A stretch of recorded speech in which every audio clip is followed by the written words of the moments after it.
Hey guys, what's up? So we have a new update on Advanced Server and it's patch 1.7.70. First on our list is the return of the new Emblem System. They're still testing things out, specifically the battle setup recommendation for each hero. Arnold has his own recommendation when you check the battle setup section. This makes it less confusing when you first encounter the new emblems. Next is the experimental changes on Hylos. His first skill will now give him movement boost. While in this state, the next basic attack will stun the enemy just like this.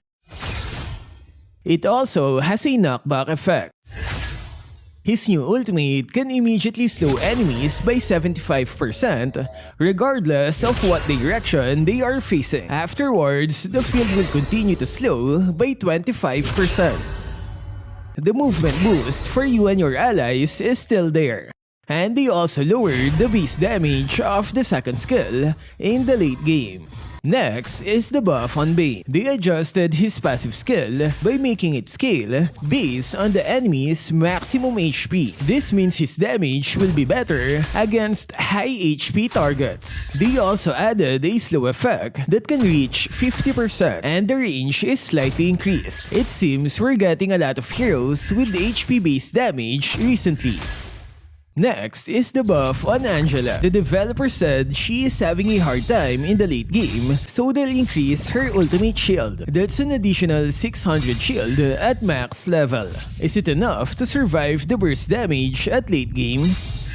Next is the buff on Luo Yi. They increase the movement boost she gets from her passive skill, and triggering a yin-yang reaction will now give shield and movement speed. This increases her survivability during team fights, where she can trigger multiple yin-yang reactions.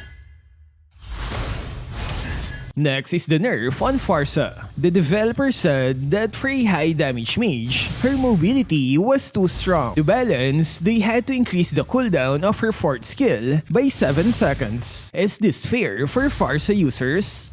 Next is the buff on Uranus. The developer said he has been lagging behind, so some damage boost is needed. They increased the base damage of his first skill by 15 to 40 points. It might look small, but remember, the skill can hit twice, and it can scale with his marks.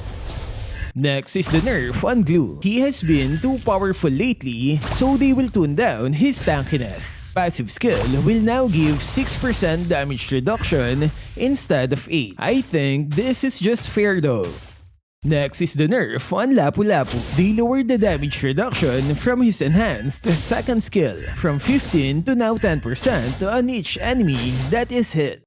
Next is the new hero, Novaria. The developers made it easier to increase her damage by removing the marks from her passive skill. Her second skill will now deal HP-based damage, and it also increases the farther you are from the target. So this means you no longer have to place marks. You just snipe them all the way at the back. I like this one since it's easier to use. No more combos to do, just aim and kill.